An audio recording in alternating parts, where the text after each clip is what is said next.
নেতাকর্মীরা কিন্তু অবস্থান করছেন এবং এখানে বিভিন্ন নূরা কিন্তু অবস্থান করছেন, বিভিন্ন এই সকল নেতাকর্মীদের পিছু হটার জন্য বলতেছেন। এই প্রথমবারের মতো সেনাবাহিনী দেশের ভেতর মব দমনে কার্যকর কোনো পদক্ষেপ গ্রহণ করছে বলে মনে হলো, এবং যে কথা তারা বলেছে তারা সরকারের নির্দেশ এটি করেছে। এর আগে মব সৃষ্টি করে প্রতিদিন একাধিক তার ঘটনা এবং দেশব্যাপী বিশৃঙ্খলা তৈরির ক্ষেত্রে সেনাবাহিনীর হাতে ম্যাজিস্ট্রেসি পাওয়ার থাকার পরও কেন সেনাবাহিনী কোথাও কোনো ভূমিকা নেয়নি সেটা নিয়ে প্রশ্ন উঠলে এবারও এই প্রশ্ন উঠবে যে কেন সেনাবাহিনী হঠাৎ করে মবের বিরুদ্ধে জিরো টলারেন্স নীতি গ্রহণ করলো। স্ক্রিনের এক অংশে আপনারা একটা ভিডিও দেখছেন। তো প্রথমে আমরা ভিপিনুরের জন্য দোয়া চাই, আল্লাহ যেন তাকে সুস্থ করে আবারও আমাদের মধ্যে ফিরিয়ে আনে এবং কি তার সেই আগুন ছড়া বক্তব্য দেওয়ার মতন আবার তৌফিক দান করে। তবে আশা করি এবার তিনি আইসিইউ থেকে ফিরে এসে নিশ্চয়ই এমন ভাষা প্রয়োগ করবেন না যার জন্য তাকে এই পরিস্থিতির শিকার হতে হয়। যদি মারা যায়, তার কোনো ক্ষতি হয়, তার দায় সেনা প্রদান করতে হবে, তার দায় ডক্টর মোহাম্মদ ইউনূস করতে হবে। আমাদের নেতাকর্মীদেরকে যাকে পেয়েছে তাকে সেনাবাহিনী পিটিয়েছে, সাংবাদিকদের উপর হামলা করেছে, আমাদের বংশের উপর হামলা করেছে, এবং এই হামলার সময় বলা হয়েছে জুলাই ভরে দেওয়া হবে। সেনাবাহিনীর সদস্যরা বলেছে। দর্শক, গত রাতে নুরুল হক নূরের উপরে আক্রমণ এবং আক্রমণের জন্য সেনাবাহিনীকে সরাসরি দায়ী করা এনসিপি নেতাদেরকেও আমরা শুনেছি তারা তাৎক্ষণিক মিছিল করে সমাবেশ থেকে সেনাবাহিনীকে দোষারোপ করেছে। গণ অধিকার পরিষদ থেকেও সেনাবাহিনীকে দোষারোপ করা হচ্ছে। আসসালামু আলাইকুম রহমতুল্লাহ। প্রদর্শক, নতুন এক ভিডিওতে আপনাদের সকলকে স্বাগতম। প্রদর্শক, আপনারা ভিডিও শুরুতে ভিডিওর বিশেষ কয়েকটা অংশ এবং থাম্বনেল দেখে বুঝে গেছেন যে আসলে কতটা গুরুত্বপূর্ণ ভিডিও হতে চলেছে। প্রদর্শক, এর জন্য বলবো আপনারা ভিডিওগুলো না টেনে সম্পূর্ণ দেখবেন, তাহলে আপনারা সম্পূর্ণ বিষয় বিস্তারিত জানতে পারবেন। চলুন আর কথা না বাড়ি একটি লাইক দিয়ে আমরা সকল বিশ্লেষকের আলোচনাগুলো দেখে আসি। চলুন। খেলা বোধহয় নতুন করে শুরু হতে যাচ্ছে। ঢাকার বিজয়নগরে জাতীয় পার্টির কার্যালয়ের সামনে গণ অধিকার পরিষদ এবং জাতীয় পার্টি কর্মী সমর্থকদের মধ্যে সংঘর্ষ থামাতে গিয়ে আইন শৃঙ্খলা রক্ষাকারী বাহিনীর লাঠিচার্জে গণ অধিকার পরিষদ নেতা ও ঢাকা বিশ্ববিদ্যালয়ের সাবেক ভিপি নুরুল হক নূর গুরুতর আহত হয়েছেন। এই খবর এরই মধ্যে পূরণ হয়ে গেছে। তৎক্ষণাৎ Gono Odhikar Parishad, NCP, BNP, Jamaat, AB party সকলে একযোগে নুরুল হক নূরকে পিটিয়ে আহত করার বিরুদ্ধে বিবৃতি দিয়েছে, নিন্দা জানিয়েছে। সরকারের প্রোপাগান্ডা সচিব সহ আইন উপদেষ্টা ডক্টর আসিফ নজরুল ফেসবুকে পোস্ট দিয়ে এই পিটুনি অভিযানের নিন্দা জানান। তারা দেখতে যান হাসপাতালে এবং বিবৃতি দেন যে তারা এই ঘটনার নিন্দা জানাচ্ছেন এবং প্রতিবাদ করছেন। আর সঙ্গে সঙ্গে সেনা সদর থেকে আইএসপিআর এর পক্ষ থেকে বিবৃতি দেওয়া হয় এবং যাতে বলা হয় যে তারা সাংগঠনিকভাবে আইন শৃঙ্খলা রক্ষাকারী বাহিনীর উপর আক্রমণ চালায় এবং আনুমানিক রাত 9টার দিকে মশাল মিছিলের মাধ্যমে সহিংসতা আরো বৃদ্ধি করে। এ সময় তারা ইট পাটকেল নিক্ষেপ করে এবং বিভিন্ন স্থাপনায় আগুন দেওয়ার চেষ্টা করে। এছাড়াও বিজয়নগর, নয়াপল্টন এবং তৎসংলগ্ন এলাকায় সাধারণ জনগণের চলাচল মারাত্মকভাবে ব্যাহত হয় এবং জনদুর্ভোগ বৃদ্ধি পায়। আইন শৃঙ্খলা বাহিনীর শান্তিপূর্ণ সমাধানের সব চেষ্টা তারা অগ্রাহ্য করে। ফলস্বরূপ জননিরাপত্তা রক্ষার্থে আইন শৃঙ্খলা রক্ষাকারী বাহিনী বল প্রয়োগে বাধ্য হয়। উল্লেখ্য, আজকের উদ্ভূত ঘটনায় সেনাবাহিনীর 5 সদস্য আহত হয়। সব ধরনের মব ভায়োলেন্সের বিরুদ্ধে গণপ্রজাতন্ত্রী বাংলাদেশ সরকার জিরো টলারেন্স নীতি গ্রহণ করেছে। বাংলাদেশ সেনাবাহিনী সরকারের এই সিদ্ধান্ত পুনর্ব্যক্ত করছে এবং জনমনের স্বস্তি এবং নিরাপত্তা আনয়নে সব ধরনের মব ভায়োলেন্সের বিরুদ্ধে কঠোর অবস্থান গ্রহণ করতে সদা প্রস্তুত রয়েছে। জননিরাপত্তা, আইন শৃঙ্খলা এবং শান্তি বজায় রাখতে সেনাবাহিনী সর্বদা বদ্ধপরিকর। এই ছিল বিবৃতি। দেখুন, সরকারের কথা বলেছে, সরকারের জিরো টলারেন্স নীতি। আমি ব্যাখ্যায় আসছি। তার মানে সেনাবাহিনী স্পষ্ট বলতে চাইছে নুরুল হক নূর তার দলবল নিয়ে জাতীয় পার্টি অফিসের ওখানে মব সৃষ্টি করতে গিয়েছিল। আওয়ামী লীগ নিষিদ্ধ করার জন্য যেমন হঠাৎ করে সাবেক প্রেসিডেন্টের বিরুদ্ধে বিদেশ পালিয়ে যাওয়ার দোহাই দিয়ে যমুনার সামনে হাসনাত সার্জিসরা দলবল নিয়ে মব সৃষ্টি করে এবং আওয়ামী লীগ নিষিদ্ধ করার দাবি জানায়, তেমনি এই ঘটনাতেও মনে হচ্ছে জাতীয় পার্টিকে নিষিদ্ধ করার জন্য যেহেতু এনসিপিরা দেশে নাই, চায়নায় গেছে, সেহেতু নূর গিয়ে মব জমানোর উদ্দেশ্যে বিজয়নগরে জড়ো হয় এবং সংঘর্ষের পরিস্থিতি তৈরি করে, এটা ধারণা করা হচ্ছে। এই প্রথমবারের মতো সেনাবাহিনী দেশের ভেতর মব দমনে কার্যকর কোনো পদক্ষেপ গ্রহণ করছে বলে মনে হলো, এবং যে কথা তারা বলেছে তারা সরকারের নির্দেশ এটি করেছে। এর আগে মব সৃষ্টি করে প্রতিদিন একাধিক তার ঘটনা এবং দেশব্যাপী বিশৃঙ্খলা তৈরির ক্ষেত্রে সেনাবাহিনীর হাতে ম্যাজিস্ট্রেসি পাওয়ার থাকার পরও কেন সেনাবাহিনী কোথাও কোনো ভূমিকা নেয়নি সেটা নিয়ে প্রশ্ন উঠলে এবারও এই প্রশ্ন উঠবে যে কেন সেনাবাহিনী হঠাৎ করে মবের বিরুদ্ধে জিরো টলারেন্স নীতি গ্রহণ করলো। সরকারের নির্দেশে নাকি সেনাবাহিনী নিজেই? আগে যদি মব দমনে জিরো ভূমিকা থেকে থাকে সেনাবাহিনীর, তাহলে এখন হঠাৎ কি এমন ঘটলো যে মবের বিরুদ্ধে জিরো টলারেন্স নীতি নিয়ে নুরুল হক নূরকে এভাবে বেধড়ক পেটাতে হলো? লক্ষ্য করলে দেখবেন যে নুরু এবং তার দলবলকে পেটানোর পর সরকারের পক্ষ থেকে নিন্দা জানানো হয়েছে। তার মানে কি সরকার আর সেনাবাহিনী দুটো আলাদা পক্ষ? সেনাবাহিনী একা সিদ্ধান্ত নিয়ে এই মব দমনে নেমেছে, আর সরকার চাইছে এরকম মব জমিয়ে যখন যাকে দরকার বা যখন যাকে ইচ্ছা তাকে -4 করা যাবে করবে। এই যে দেখেন, সরকারের আইন উপদেষ্টার ফেসবুক স্ট্যাটাসের জবাবে হাসনাত আব্দুল্লাহ কি বলছে?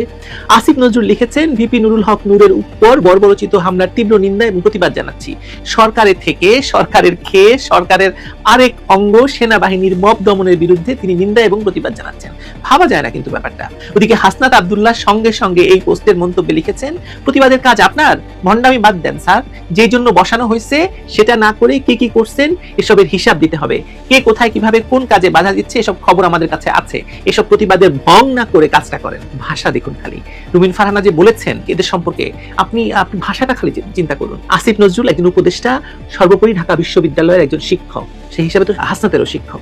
আসিফ নজরুলের লজ্জা শরম নেই হয়তো, থাকলে তিনি এরকম একজন কালকের ভেদি যে কিনা ভাতকে এখন অন্য বলা শিখে গেছে, তার কাছ থেকে ভণ্ড ভং পদে বসানোর খোঁচা শোনার পরেও পদে বসে আছেন। ঘটে সামান্য সম্মান বোধ থাকলে মানে এখন কেটে পড়ার সময় তার, আপনারা লিখে রাখতে পারেন। এরপর এই গোষ্ঠী গিয়ে মব সৃষ্টি করে এক একজন উপদেষ্টাকে, তাদের কাউকে ঘাট ধরে, কাউকে কান ধরে, কাউকে পিটিয়ে রক্তাক্ত করে যদি ক্ষমতা থেকে না নামায় তাহলে বলবেন ঘটনা সেদিকে এগোচ্ছে। তবে মব দমনের নামে নুরুকে এভাবে পিটিয়ে রক্তাক্ত করার পর যেসব ব্যাপার মোটামুটি স্পষ্ট হয়ে গেছে তা হলো কি, এক নাম্বার হতে পারে এরকম, যেহেতু এখনো প্রধান উপদেষ্টা এ ব্যাপারে কোনো নিন্দা জ্ঞাপন করেননি, সেহেতু বলা যায় না এখনো সেনাবাহিনী আর সরকার একসঙ্গে আছে কিনা।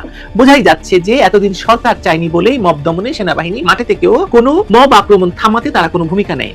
কিন্তু হঠাৎ তারা কাজটি শুরু করায় এবং সরকারের নিন্দা এবং প্রতিবাদ করায় বোঝা যাচ্ছে যে এটা তাদের নিজস্ব সিদ্ধান্ত হলেও হতে পারে। সরকারের এতে সমর্থন এখনো আছে কিনা বোঝা যাচ্ছে না, বরং নিন্দা আর প্রতিবাদ আছে বোঝা যাচ্ছে। সরকার মব চায় আর সেনাবাহিনী মব দমন করতে চায়। এই যদি হয় দুপক্ষের মধ্যে দ্বন্দ্বের বিষয়, তাহলে বোঝাই যাচ্ছে যে সেনাবাহিনী এই ঘটনার ভেতর দিয়ে সরকারের উপর থেকে তাদের সমর্থন তুলে নিল, যা তাদের বিবৃতিতেও বোঝা যাচ্ছে। ওদিকে বৈষম্য বিরোধী ছাত্ররা বলছে সেনাবাহিনীকে ব্যারাকে ফিরে যেতে হবে। সেটা একদিকে মন্দ হয় না। মাঠে থেকে যদি এই তথাকথিত আন্দোলনকারীদের সন্ত্রাসী তৎপরতা থামাতে না পারে, সরকারের অনুমোদন না পায় মব থামানোর, তাহলে সেনাবাহিনী শুধু মাঠে থেকে কাজটাই বাকি বলেন, বদনাম নেওয়া ছাড়া। প্রশ্ন হলো সেনাবাহিনী এখন কি করবে? মাঠে থাকবে? ভিপিনুরের জন্য দোয়া চাই, আল্লাহ যেন তাকে সুস্থ করে আবারও আমাদের মধ্যে ফিরিয়ে আনে এবং কি তার সেই আগুন ছড়া বক্তব্য দেওয়ার মতন আবার তৌফিক দান করে। তবে আশা করি এবার তিনি আইসিইউ থেকে ফিরে এসে নিশ্চয়ই এমন ভাষা প্রয়োগ করবেন না যার জন্য তাকে এই পরিস্থিতির শিকার হতে হয়। যাই হোক, ভিপি নুরুল হক নূর যখন হাসপাতালে ভর্তি, মুহূর্তের মধ্যে সারা বাংলাদেশে বিষয়টা ছড়িয়ে পড়েছে। সরকারের একদম ঊর্ধ্বতন বা উচ্চ পর্যায়ের যারা কি বলা হয় উপদেষ্টা আছেন, তাদের থেকে শুরু করে প্রেস থেকে শুরু করে তারপর হচ্ছে যে বিভিন্ন রাজনৈতিক দলগুলোর যারা নেতাকর্মী আছেন প্রত্যেকেই ভিপি নুরুল হক নূরকে দেখতে আসছেন। এর মাঝখানে রাত 11:40 দিকে আমাদের এই সরকারের সবচেয়ে গুরুত্বপূর্ণ একজন ব্যক্তি বা প্রত্যেক দলের কাছেই তিনি এই মুহূর্তে নিন্দনীয় একটা ক্যারেক্টারে পরিণত হয়ে গেছেন, ডক্টর আসিফ নজরুল ইসলাম।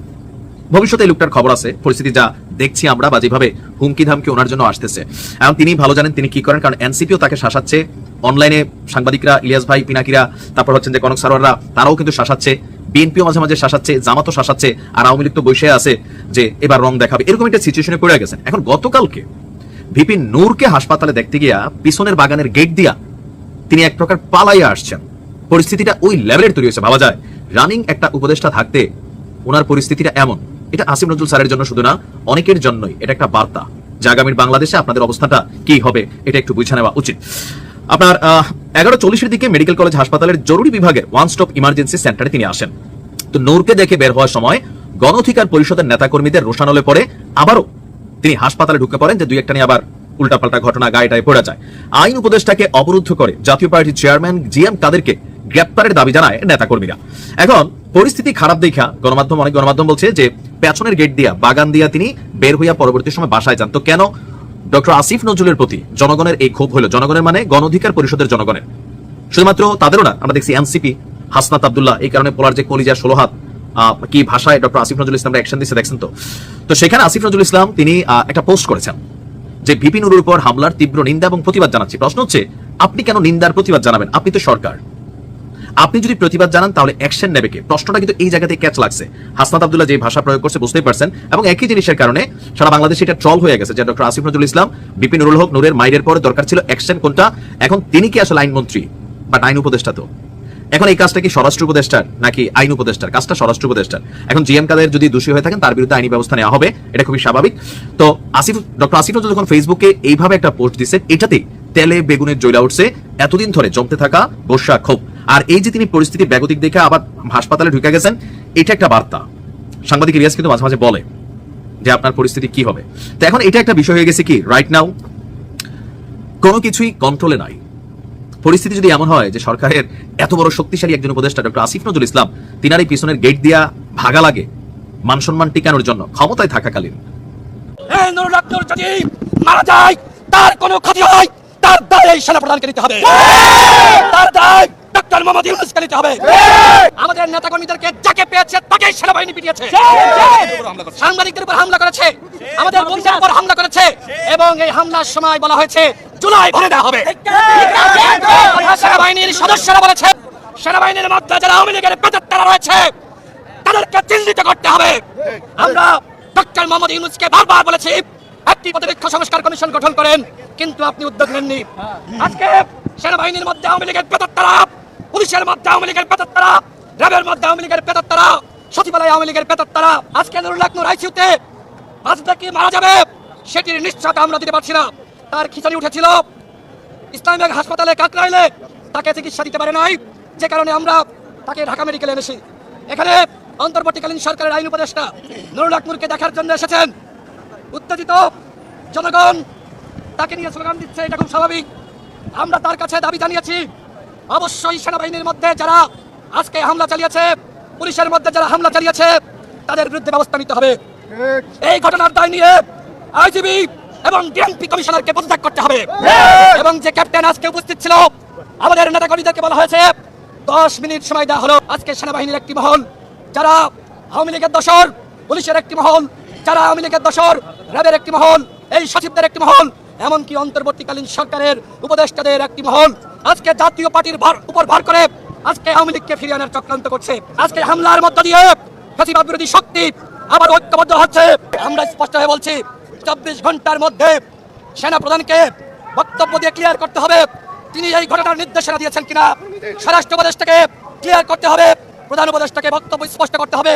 আজকে নুরুল হক নূর সহ আমাদের উপর যে হামলা হয়েছে, এই হামলার জন্য সরকারের কোনো নির্দেশনা ছিল কিনা।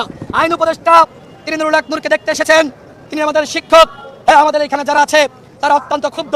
আজকে যেভাবে নুরুল হক নূরের উপর হামলা হয়েছে, এইটা আওয়ামী লীগের আমলেও কোন নেতার উপর হয়েছে বলে আমার জানা না। দর্শক, আপনারা একে একে সকল বিশ্লেষকের বক্তব্যগুলো শুনলেন, অবশ্যই আপনারা বুঝতে পারছেন যে আসলে কতটা গুরুত্বপূর্ণ নিউজ ছিল। দর্শক, এখান থেকে যদি আপনাদের কিছু বলার থাকে অবশ্যই কমেন্ট বক্সে জানিয়ে দেবেন। আরও এরকম নিত্য নতুন আপডেট নিউজ পেতে আমাদের চ্যানেলটি সাবস্ক্রাইব করে পাশে থাকবেন। ধন্যবাদ।